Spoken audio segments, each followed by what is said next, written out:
అంటే there is a talk అండి, అంటే లోక్సత్తా వల్ల కొన్ని పార్టీలకి నష్టం జరుగుతున్నది. అంటే ఎస్పెషల్లీ 2009లో అనేక నియోజకవర్గాల్లో కొన్ని ఓట్లు పోయినాయి, 2014లో కూడా కొన్ని ఓట్లు పోయినాయి. సో దానివల్లనే అంటే లోక్సత్తాని మూసేశారు ఒక రాజకీయ పార్టీగా అనేటువంటి ఒక విమర్శ. 2009లో ఇందులో పెద్ద రహస్యం లేదు, తెలుగుదేశం వాళ్ళు మా మీద దుమ్మెత్తి పోసారు, అందులో పెద్ద రహస్యం లేదు.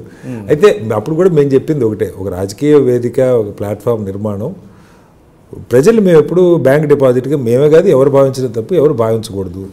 రాజకీయ పార్టీలు వస్తుంటాయి, ఎవరి విధానాలు వాళ్ళు చెప్పుకుంటారు, ఓట్లు జనం నచ్చిన వాళ్ళు ఓట్లు వేస్తారు. మేము ఇంకా కొంచెం బాగా పనిచేస్తే ఇంకా ఎక్కువ వేసేవాళ్ళు మేమే గెలిచేవాళ్ళమేమో తెలియదు. ఆ రకంగా మేము ఆ మేరకు మేము చేయలేకపోయాం కాబట్టి వాళ్ళకి నష్టం జరిగి ఉండొచ్చు. నేను నష్టం జరగలేదని కూడా నేను, కానీ దాన్ని మీ తప్పు మీకు ఓటేశారనుకున్న వాళ్ళని మీరు వాళ్ళు వేరే పార్టీకి ఓటేసే పరిస్థితి వచ్చిందంటే అక్కడ మీకు ఏదో మీరు వాళ్ళకి చేయాల్సింది ఏదో వాళ్ళని సంతృప్తిపరచడంలో మీరు వైఫల్యం చెందారని అర్థం. అది గుర్తించితే ఏ పార్టీకైనా మంచిది. ఇది ఎప్పుడైనా ఉండే సమస్య. ఇప్పుడు 2 పార్టీలు వస్తే ఈ ఓటు చీలితే అధికారంలో ఉన్నోడికి లాభమా ప్రతిపక్షంలో ఉన్నోడికి లాభమా దానికోసం చేస్తున్నారు ఉంటారు, దానికోసం చేసేవాళ్ళు ఉంటారు. ఇప్పుడు మా మీద కూడా ఆరోపణలు వచ్చినాయి, జయప్రకాష్ గారి మీద వచ్చినాయి, నా మీద వచ్చినాయి, వ్యక్తిగతంగా చాలా చేసామని. ఏమని వచ్చినాయండి? అదే మీరు అందరూ వినే ఉంటారు కదా. ఇప్పుడు ఆయన సంగతి నా సంగతే చెప్తాను.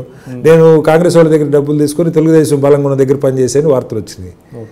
ఇది సమాజం నిర్ణయించుకుంటే వాటి నమ్మాలా లేదన్నది. కాబట్టి అది అలాంటివన్నీ వస్తూనే ఉంటాయండి. కాబట్టి అది పెద్ద సీరియస్నెస్ ఇది కాదు. కానీ పెట్టేవాళ్ళు పార్టీలు జస్ట్ మనం ఒక హీరోలు అనుకోకుండా.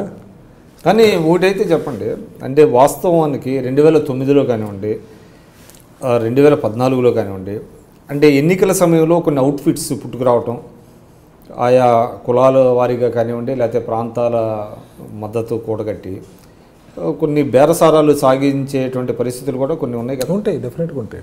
అంటే మేము అలా రాలా. లోక్సత్తా ఏదో ఎన్నికల ముందు ఎన్నికల కోసం వచ్చిన పార్టీ కాదు. మేము ఆయన ఉద్యమం స్థాపించిన తర్వాత 2 కంప్లీట్ జనరల్ ఎలక్షన్లు మేము ఉద్యమం 2 ఎలక్షన్లు మేము ఉద్యమంగా పనిచేసాం. 96లో స్టార్ట్ చేస్తే 99లో ఒకటి 2004లో ఒకటి 2 కంప్లీట్ ఎలక్షన్స్ జరిగినాయి. అప్పుడు ఎప్పుడు అసలు మేము రాజకీయ పార్టీ అనుకోవాలి. 2006 నుంచే అనుకున్నాం. 2004 ఎలక్షన్ అయిన తర్వాత మళ్ళీ యూపీఏ గవర్నమెంట్ వచ్చిన తర్వాత రెండోసారి యూపీఏ గవర్నమెంట్ వచ్చింది. మొదటిసారి యూపీఏ గవర్నమెంట్ వచ్చాక 2 ఏళ్లకి ఇక అనుకున్న మేజర్ మార్పులు ఏమి రావట్లేదన్న లక్ష్యంతో ఉద్యమంగా టర్న్ అయింది, అది పార్టీకి టర్న్ అవటం జరిగింది. అయితే అలాంటివి రావా, ఎన్నికల ముందే వచ్చి ఎన్నికల్లో లబ్ధి పొంది పోయేవాళ్ళు ఉంటారంటే ఉంటారు. మరి దానికి సమాజం చూసుకోవాలి, అంతే మనం చేయగలిగింది.